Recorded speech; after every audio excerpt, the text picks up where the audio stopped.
पूरी दुनिया में आपने भगवान शिव को हमेशा नंदी की सवारी करते देखा होगा, लेकिन भारत में एक ऐसी जगह है जहां महादेव नंदी पर नहीं बल्कि एक मेंढक की पीठ पर सवार हैं। इतना ही नहीं, यहाँ नंदी बैठे हुए नहीं बल्कि अपने प्रभु को देखने के लिए खड़े हैं। कहते हैं इस मेंढक मंदिर में मांगी गई मुराद कभी खाली नहीं जाती। लेकिन आखिर एक राजा को मेंढक का मंदिर क्यों बनाना पड़ा?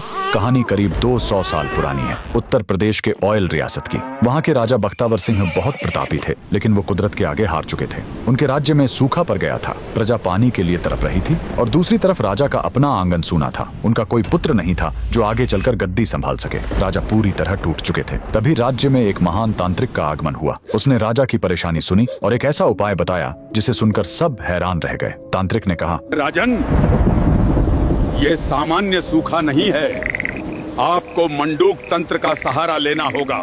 मेंढक ही वो जीव है जो बादलों को बुलाता है। आपको एक ऐसा मंदिर बनवाना होगा जो मेंढक की पीठ पर टिका हो।